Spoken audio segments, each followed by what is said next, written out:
Good morning, guys. Good morning. Just share the live and take others, guys. I'm just gonna spend 10 minutes and I'm gone. Ndatomira panapa because mpupa rutozobata Wi-Fi. Ngabuda panza. Just take others and share the live, guys. Take others and share the live. Take others and share the live. Take others. Today is the day we're going to Mount Hamden to donate to the orphans. We are on our way, actually. So we want to say shout out to Doves Zimbabwe, shout out to Zororo Pumulani in SA for chipping in this beautiful project. Thank you very much, guys. Guys, can you take for me Doves Zimbabwe and take for me Zororo Pumulani? Nditegerewo Zororo Pumulani, monditegerewo Doves Zimbabwe. The transport that we are using tapiwa ne Doves. Tapiwa ne Doves chirori. Chikombi chakabviswa masitsi and yeah, nditegerewa nekuZimbabwe, nditegerewa nekuDoves, guys, nevanhu veku Zororo Pumulani. Thank you very much for chipping in, for helping us in this program. Kumira kwenyu tinotenda. Handisi kwakatora page rangu, Zuka akatora page rako pane rino page. I'm sure kune rimwe page ririko page rako. Guys, share live. Take vamwe share live. Take others and share the live. Take others and share the live, guys. Take others and share the live. Thank you for the stars, Lulu Jalunga. Thank you for the stars. Thank you for 200 stars. Thank you for 200 stars. I really appreciate. Guys, the reason why I'm doing this live this morning is ku Mount Hamden, very possible kuti kunenge kusina network yekuti tikaita malive, because ndaitotram yesterday night I was trying kuita mavideo nchida kuti muone kwatanga tiri, but zvairamba network yanga isingatibvumidzi zvachose. We tried several times kuti muone zvanga zvichiitika zvese pandaienda kuHarare. Saka probably we are going to do videos because network iri kutonetsa. Network yacho hakuna. Pese padaitofamba tichida kutokutaridzaiwo kuti onai guys tichiseka tose tifara tose, but network yacho guys hakuna ma1. Handisi kuti vanopinda pamalive edu vari kumuZimbabwe vanenge vachishandisa chaiko ndofunga mawifi because zvinonetsa network ma1. Saka we're just going to take videos yakawanda ezvese ese mavideos, then toya now we combine them, topa vanotigadzirira vakomana vedu IT votigadzirira yostreamiwa selive. Hanzi ini pemasters andipahoni paripo. So guys, takafamba zvakanaka, ndakasvika ndine nyaya dzandichazokuzai kana ndadzoka. Guys, ndine nyaya dzandichakuzai kana ndadzoka. Right, chekutanga guys, rega ndisati abuda panapa da kumboti address issue yakandibata. Ndakarwadziwa straight guys when I saw a bhazi rakanzi kwakapinda matsotsi mukati, anditika vakashuta vakauraya vakadzi vanga varimo. Anditika right, chekutanga guys, rega nditaura ndichitegai vemabhazi guys, and please share the life because ndo vatafambira. This is a very crucial time. This is a very dangerous time. Anti muri kuona vanhu vari kufamba, people they don't have money. Anti maona saka pantinoziva kuti crime inokwira time dzakafanira dzinoidzi because munhu wese want to enjoy the Christmas ane something pocket. Saka crime inotokwira. I'm failing to understand vanhu vebhazi kuti vanhu vakapinda mubhazi. From what is being said, vanhu vakapinda mubhazi andikasema passengers anditi don't they verify my passports? Guys, I am coming after you vanhu vemabhazi. Thank you Luluja Lunga, because makatoresa life yevanhu. You are responsible for this death. You are very much responsible for this death. Munhu achipinda mugazi, do verify check. Munenge muchimhanyira kutakura vanhu, munenge muchimhanyira kucharge luggage, munenge muchimhanyira kuwana mari, but hamufungiri life yemapassengers. You know vanhu vemabhazi mimi it has always been like that kuti time dzakafanira dzinoidzi vanotorobha, vanotopinda mumabhazi, vanotoda kuhijeka even bhazi, vakashaya mari kuna conductor vakuziva. What is the reason why you vanhu vemabhazi muchisiya mari kuJoburg? hanti munozviziva kuti maitorerwa mari pakati apa. Saka why putting people's lives at risk? This blood revakadzi vakashaika riri mumaoko menyu, because you could have verified. Thank you Alice Zuze for the 98 stars. I really appreciate. Antimon, why didn't you munhu anopinda nepassport yake, you verify the faces ku airport akuite mistakes akadaro, because they make sure kuti you are the same person ari passport yake. Makangomhanyira kutora mari mukamhanyira kuti bhazi razara, anditi makamhanyira kuti bhazi razara, but hamuna kutarisa life dzevanhu, welfare yevanhu kuti zvakafamba sei.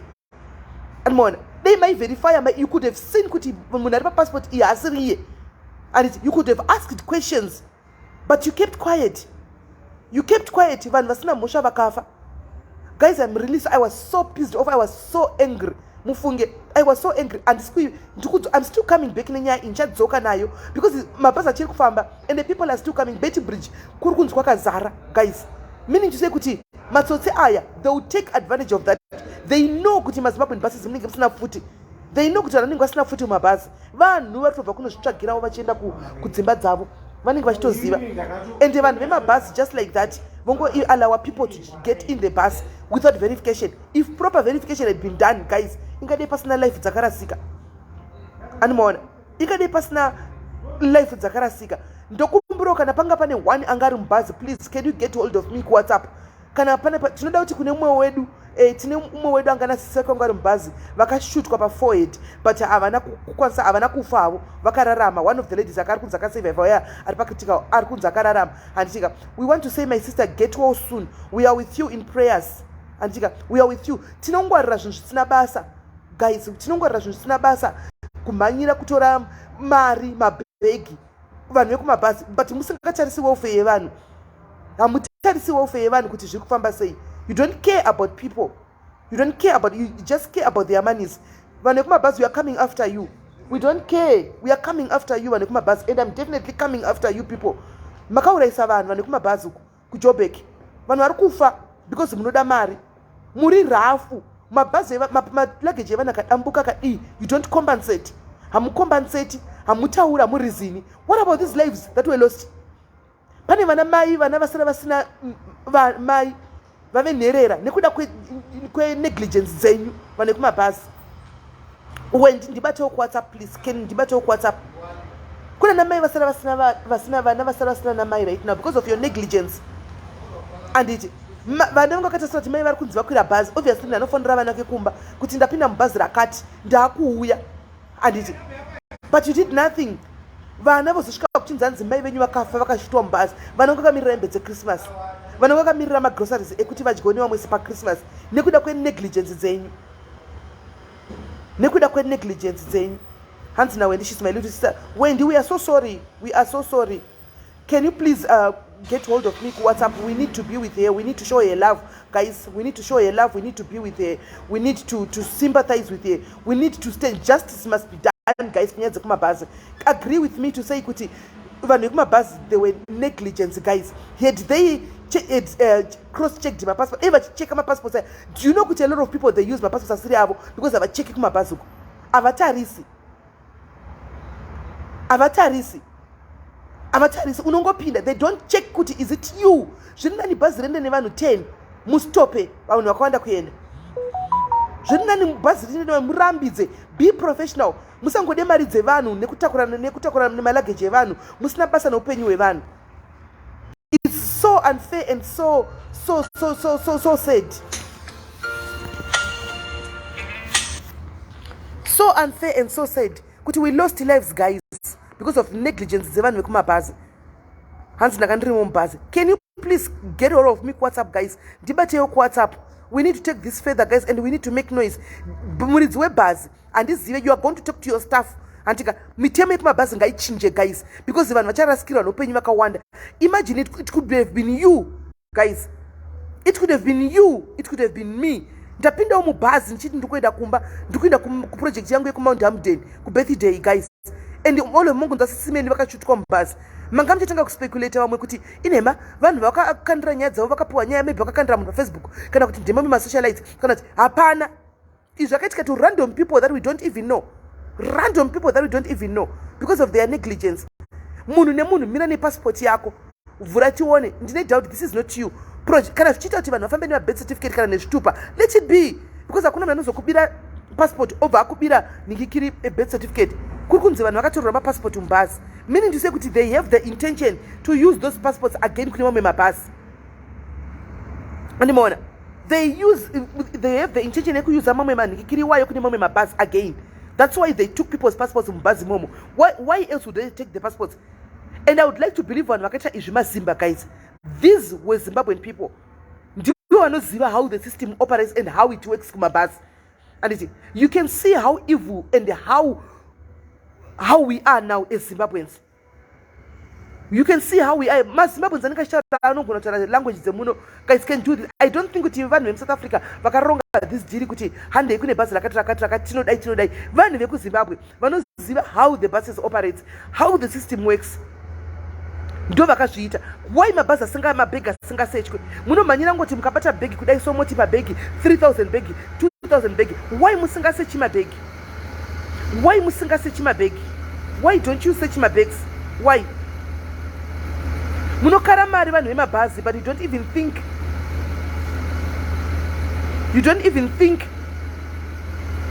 think about vamwe vanhu kuti zvinhu zvavo life yavo dziri sei. Makauresa vanhu. Guys, andizive vanhu vakashaika kuti ndivanani, andivazive. But these people could be you. It could have been you, guys. It could have been me. Because vazhinji vanhu tinongofamba nemabhazi at times. Tenga isho takawanda mubhazi muri safe. Ndenge isho bhazi riri nevanhu 75 takawanda titori safe munomu. Tisingatozivi kuti unogona ngoita munyama. Guys, remember last week I said to you, let's pray here. You remember me saying, guys, let's pray? Do you remember? Do you remember me telling you guys, let's pray? Ndikati pray also for yourselves, guys.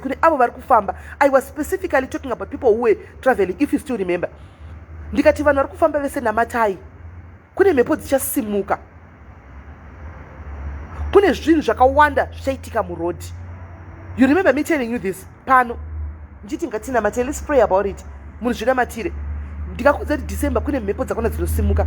Guys, imagine in a bus that is carrying 75 people. Rarakazara bus. Handika poishutwa vanhu 4 ndovongoshutwa 4. It means that the devil is at work. The devil is at work. Satan ari pabasa, guys. Kotiwo hama dzedu dzimwe dziri pabasa zvakare. Handimaona. Of course, bhazi rinenge ritori nevana. Bhazi rinenge rakatakura munhu wese vana vari kuenda vainda kudzimba kuma Christmas. What do you think guys is going to happen to these kids? Vakaona zvinhu zvichiitika vachinzi rarai pasi, mabullets achidambuka, vanhu vachinzi vari kutakurwa vafa. Makaona mavideos imi vachitakurwa vanhu vakafa vachibudiswa mubhazi. What do you think is going to do to these kids vangari mubhazi?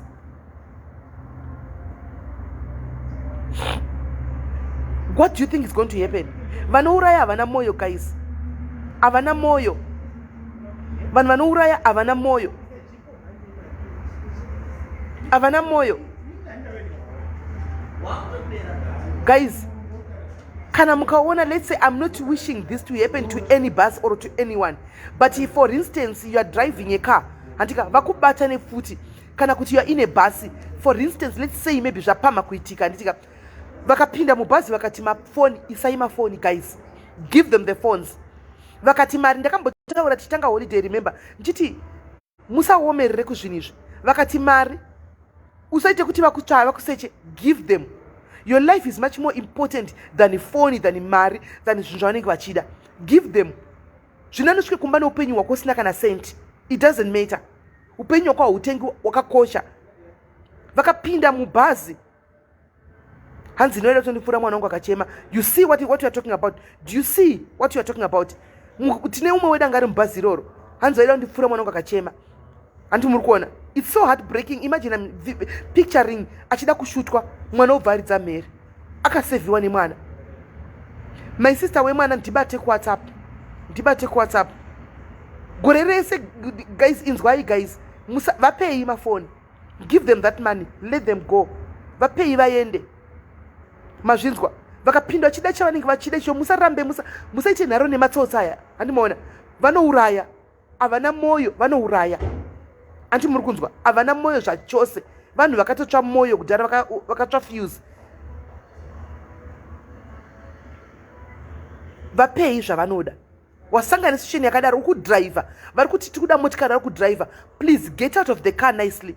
Antika surrender the keys, let them take the car.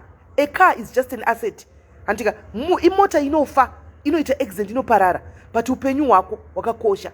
Mota you can work again, matengera wakaita iyoyo unogona kungotenga imwe. Antimazviona. Vari kufamba nemabhazi madrivers havana kuteverwa. Havana kuteverwa, vanhu vakapinda semapassengers mubhazi. Anoona, ndo pandiri kuva hold accountable. Vakapinda mubhazi semapassengers. Anditi panoverify wa passport pepa haupinde usina passport mubhazi rekuZimbabwe.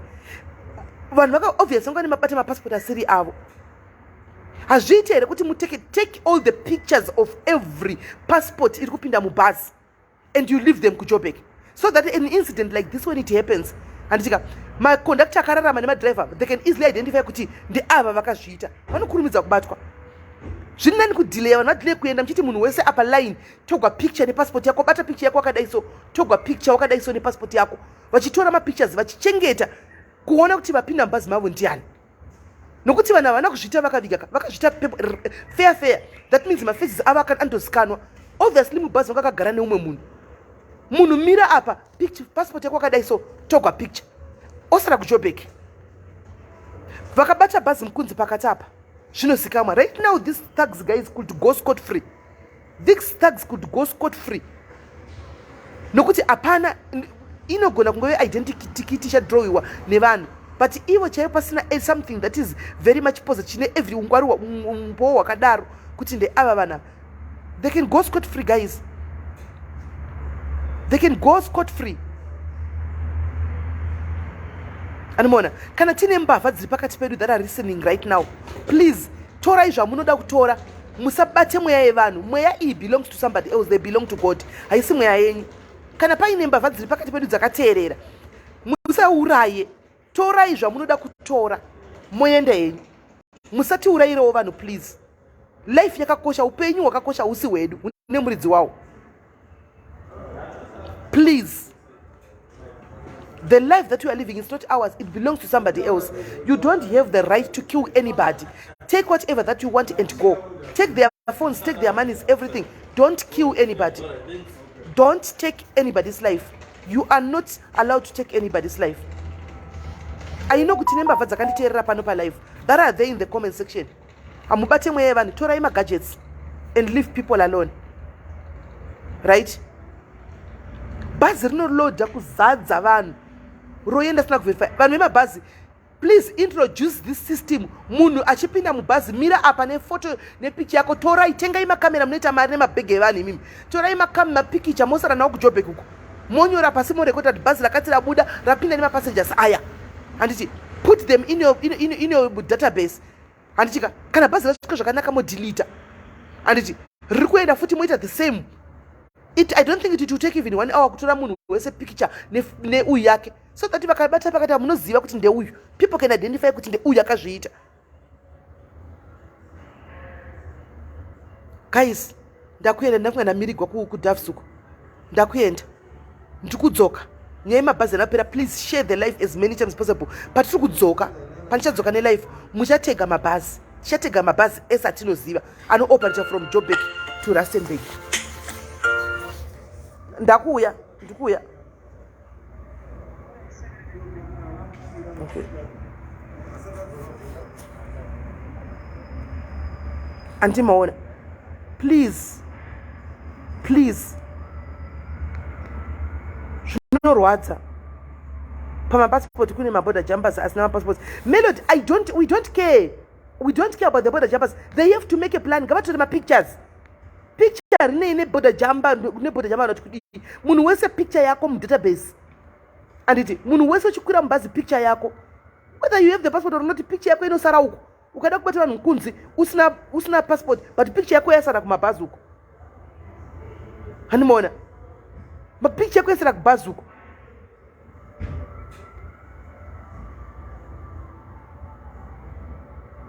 No, I cannot add here. I cannot add those who are in the bus. We want to try and protect them. We can't add them here. I'll talk to them. Sorry. If I am to talk to them, akavuma kuti vazoya pale vachitsanangurira zvakaitika. It's going to be through a phone call. It's going to be through I have to try and protect these people. It will be through the phone call, not through a live.